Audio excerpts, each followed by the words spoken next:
కష్టాలు వచ్చాయి. సైబర్ నేరగాళ్లు సితారా పేరుతో ఫేక్ ట్రేడింగ్ లింక్స్ పంపిస్తున్నారు. ఇన్స్టాలో ఫేక్ ట్రేడింగ్ లింక్స్ పంపి నగదు కాజేస్తున్నారు. దీనిపై సైబరాబాద్ పోలీసులకు మహేష్ బాబు టీం ఫిర్యాదు చేసింది.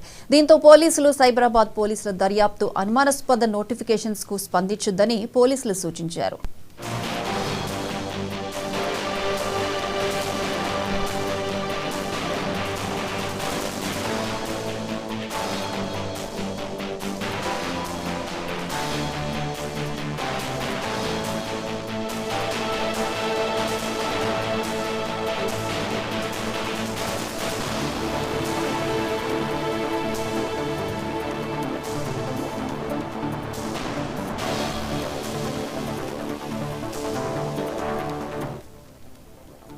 హీరో మహేష్ బాబు కూతురు సితారకు సైబర్ కష్టాలు వచ్చాయి. సైబర్ నేరగాళ్లు సితారా పేరుతో ఫేక్ ట్రేడింగ్ లింక్స్ పంపిస్తున్నారు.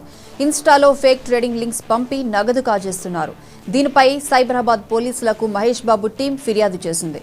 దీంతో సైబరాబాద్ పోలీసులు దర్యాప్తు చేస్తున్నామని, అనుమానాస్పద నోటిఫికేషన్స్ కు స్పందించొద్దని పోలీసులు సూచించారు.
హీరో మహేష్ బాబు కూతురు సితారకు సైబర్ కష్టాలు వచ్చాయి. సైబర్ నేరగాళ్లు సితారా పేరుతో ఫేక్ ట్రేడింగ్ లింక్స్ పంపిస్తున్నారు.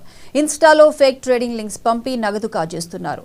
దీనిపై సైబరాబాద్ పోలీసులు దర్యాప్తు చేస్తున్నారు. దీనికి సంబంధించి మరిన్ని అప్డేట్స్ మా ప్రతినిధి గోపి ఫోన్ లైన్లో అందిస్తారు. Gopi, Priyanka, good morning. ఏదైతే సైబర్ నేరగాళ్ళు ఇంకా ఎప్పుడైతే కట్టడి చేస్తున్నప్పుడు కూడా ఇంకా నేరగాళ్ళు ఎక్కువైతే కూడా చెప్పొచ్చు. ఇప్పటికే సోషల్ మీడియా కావచ్చు, ఏదైతే ఓటీపీలు కావచ్చు, కొన్ని షేరింగ్ లింకులతో పాటు బ్యాంకులో ఉన్న ఖాతాలు కాల్ చేస్తున్నారని కూడా చెప్పొచ్చు.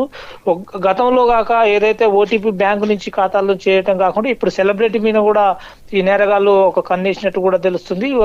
గత కొద్ది రోజుల క్రితమే ఏదైతే మహేష్ బాబు కూతురు సితారకు సంబంధించి ఒక ఫేక్ అకౌంట్ క్రియేట్ చేయడం కాకుండా కొంతమంది ఏదైతే సోషల్ మీడియాలో ఎప్పుడు ఉండే వాళ్ళకు కూడా లింకులు పంపిస్తూ వాళ్ళకి సంబంధించిన ఖాతా కూడా కాల్ చేయడం కూడా గత 3 రోజుల నుంచి నడుస్తుంది. దానికి సంబంధించి ఇప్పటికే ఫేక్ అకౌంట్ చేయడంతో ఇటు సితారకు కూడా దానికి మెసేజ్ అందినట్టు కూడా తెలుస్తున్నది. అయితే మహేష్ బాబుకు సంబంధించిన ఏదైతే టీం ఉందో వాళ్ళు ఏదైతే సైబరాబాద్ సిపిని కలవడంతో మాదాపూర్ పోలీస్ స్టేషన్ కేసు నమోదైనట్టు కూడా తెలుస్తుంది. ఎక్కడైతే ఫేక్ అకౌంట్ క్రియేట్ చేసినో దానికి సంబంధించి సైబరాబాద్ ఎక్కడెక్కడ కట్టడి చేయడంలో సైబర్ పోలీసులు ఎక్కడెక్కడ అమర్థమైనట్టు కూడా తెలుస్తుంది. మరోవైపు సితారకు సంబంధించిన ఫేక్ అకౌంట్లు దాదాపు 8గా గుర్తించినట్టుగా తెలుస్తుంది. మరో దాంతో పాటు ఇంకో 8 అంటే దాదాపు 16 ఫేక్ అకౌంట్లు క్రియేట్ చేశారు. అందులో దానికి సంబంధించిన లింకులు షేర్ చేయడంతో పాటు ఓటీపీలు రావడంతో బ్యాంకులో ఉన్న ఖాతాలు కాజేస్తున్నట్టు కూడా పోలీసులు నిర్ణయించారు. మరికొద్ది రోజుల్లో ఏదైతే దీనికి సంబంధించి నేరగాళ్లకు సంబంధించి వాళ్ళని కట్టడి చేస్తాను కూడా ఇప్పటికే సిపి వెల్లడించడం జరిగింది. దీనికి సంబంధించి సితారకు సంబంధించి మాదాపూర్లో